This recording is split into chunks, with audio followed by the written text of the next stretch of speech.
Oke. Assalamualaikum warahmatullahi wabarakatuh. Alhamdulillah pada siang hari ini ya masih melanjutkan pada indikator capaian pembelajaran di CPNK keempat, yaitu bagaimana kemarin sudah adik-adik lakukan tentang evaluasi tayangan video yang Ibu upload di Classroom. Sekarang kita mau belajar bersama bagaimana monitoring. Nah, karena itulah mengapa pada pokok bahasan yang Ibu sampaikan tadi dengan evaluasi peran siapa? Peran guru. Ya, Anda semua besok menjadi guru. Nah, kalau kita melihat nih, ya kita coba ya overview dulu. Guru merupakan sosok yang digugu dan ditiru. Jangan sampai apa coba? Sosok yang digugu tapi kok saru. Nah, hati-hati ya dengan kata guru. Jangan sampai digugu tapi kok saru. Ini nggak pas. Kita mau digugu dan ditiru, maka kita evaluasi peran guru agama pada kesempatan mendatang ini. Nah, masih di tadi ya saya sampaikan, kalau kita kaitkan dengan kita mau melibatkan secara total, nah maka pada evaluasi eksistensi peranan guru agama dalam era industri 4.0 ini kita perlu melihat yang pertama, ya kan, Ibu masuk pada subbab tuntutan dan tantangan. Tuntutan dan tantangan guru agama Islam. Yang pertama, adik-adik sekalian ya. Oke. Nah, kalau kemarin seberapa besar ketercapaian kita berkontribusi maksud saya ya, pada tantangan ini di era milenial ini. Nanti jangan sampai adik-adik itu seakan-akan disalahkan. Wes guru agama itu kalau salah itu langsung mengemuka, tapi benarnya itu sedikit. Nah, maka kita bersama-sama melalui mata kuliah penjamin mutu pendidikan ini, kita mencoba yang pertama bagaimana guru agama Islam itu menjadi faktor kunci. Ingat ya, kunci, tahu kan kuncinya? Faktor kunci dalam pembangunan daya saing bangsa. Nah, itu kan mudah diucapkan ya, tetapi pada prakteknya itu perlu kita rumuskan pelan-pelan. Ada pendekatan yang bagaimana supaya kita sebagai guru nanti itu betul-betul tidak menjadi salah satu yang disalah-salahkan. Kita bukan takut atau khawatir atau tidak terima disalah-salahkan, bukan itu. Di sini kembali kepada faktor kunci dalam pembangunan, maksud saya ya, pembangunan daya saing bangsa. Kita lihat guru agama, siapapun Anda nanti bekerja di SD, misalnya maksud saya mengajar di SD, SMP, MTS ya maksud saya, atau di mana, itu kalau kita kembali kepada faktor kunci itu adalah Anda benar-benar menjadi sosok panutan ya. Anda betul-betul menjadi tuntunan, ya kan, tuntunan di sini ya. Maka Anda sekarang itu perlu bagaimana bekal yang cukup supaya nanti bisa menuntun anak didik, peserta didik Anda sebagai sosok yang nanti menjadi aset bangsa. Nah, bagaimana caranya? Nah, ini tidak cukup seperti kalau kita pada bagaimana menjelaskan apa yang dimaksud dengan rukun Islam, tidak itu. Nah, kunci di sini adalah Anda harus sebagai sosok yang betul-betul gimana? Seperti Mahadewa, adik-adik. Nah, karena Mahadewa di sini kan tidak instan, tidak seperti kalau Anda masak Indomie siap saji, cemplung, udah selesai. Ini kunci itu, kunci Anda lihat di di jalan sepanjang Jakarta itu ada tukang kunci dingdong itu ya. Misalnya kunci kamar Anda itu kan salah ataupun putus atau kan Anda datang. Nah, pas klik itu kan itu kunci yang ini faktor kunci yang Ibu maksud sini bukan kunci yang itu, sesungguhnya adalah kunci bagaimana Anda sebagai key person yang memang nanti ketika pada saatnya ada masalah kenakalan siswa, ada tawuran, ada apa, yang disalahkan guru agama dulu. Nah, begitu. Bukan guru BK, itu nanti dandaninya seperti itu.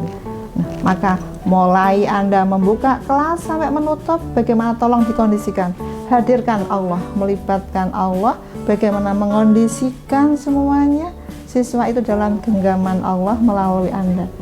Jadi apapun yang Anda ajarkan, mata pelajarannya itu betul bisa dihayati, diresapi oleh anak didik Anda, kemudian bisa terserap, dan nanti ketika lulusan siswa-siswi Anda itu, entah itu Anda ngajar di SD, SMP, SMA, betul-betul sudah bernuansa aplikatif pada mata pelajaran yang Anda ajarkan. Nah, itu salah satu Anda menjadi faktor kunci. Nah, yang kedua, peran guru agama Islam sangat strategis dalam program pengembangan kompetensinya. Nah, strategis di sini itu apa? Jadi bisa masuk ke berbagai mapel, kalau itu mau kendaraannya mau mapel, bisa masuk ke berbagai event, bisa masuk dalam apapun, itu yang dimaksud dengan strategis. Nah, kompetensi Anda kan bisa banyak hal. Yang pertama kompetensi personal, ya kan? Kalau bagaimana Anda personal seorang guru agama itu betul-betul bisa nanti mengondisikan Anda bersama guru-guru yang lain, mungkin bersama siswa, bagaimana caranya Anda bisa membawa diri pada kompetensi Anda, pada kompetensi sosial gitu ya. Jadi bisa dibilang begini ya, ketika adik-adik itu soal yang tadi Ibu sampaikan Mahadewa, dia kan kok enak banget ngomongnya, prakteknya susah. Nah, maka sekali lagi pada yang Ibu sampaikan di menit pertama tadi ya, ditulis dulu siapa, mengerjakan apa, bagaimana, itu rahasianya. Rahasia pendidikan mutu seperti itu. Kalau Anda sudah menjadi figur, ya kan, guru itu harus apa ya namanya ya, ya betul-betul bisa membawa diri.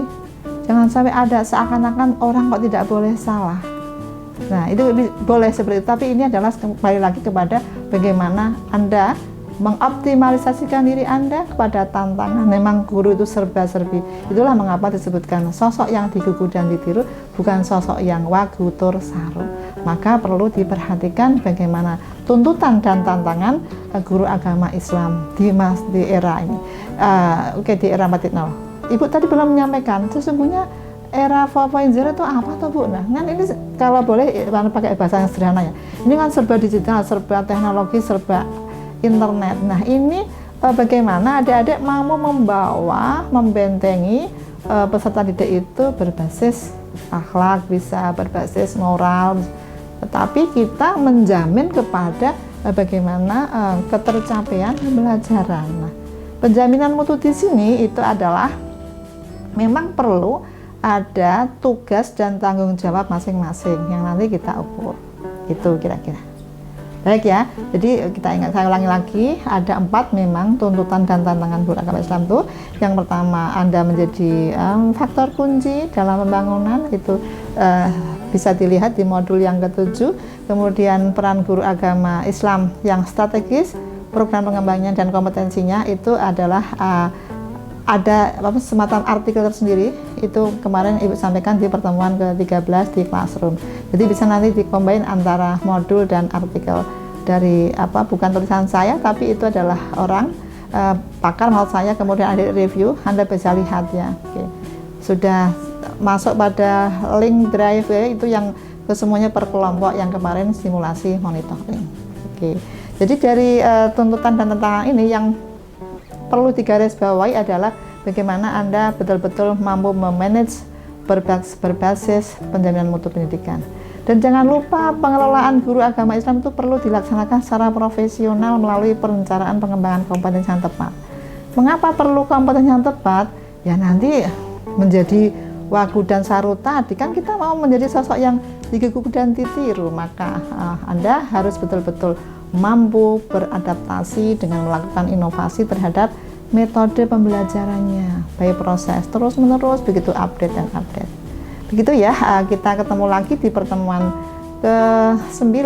Nah, intinya kesimpulannya pada kesempatan kali ini ya, yang memang kalau sudah siang tuh agak ngantuk-ngantuk gimana itu memang wajar ya, makanya perlu kita kondisikan, kita ukur, kita evaluasi bersama-sama secara berkelanjutan dengan harapan materi pokok bahasan ini dengan keluarannya itu seimbang ya.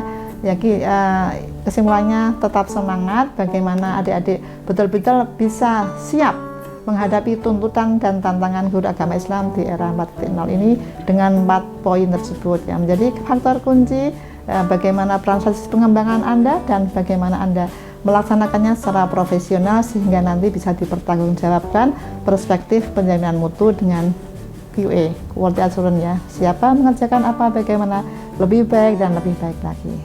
Semoga menginspirasi, bermanfaat untuk bagaimana Anda nanti untuk menerapkan profesionalis guru agama dimanapun Anda berada. Kita syukuri dengan alhamdulillah bersama-sama. Alhamdulillah. Assalamualaikum warahmatullahi wabarakatuh.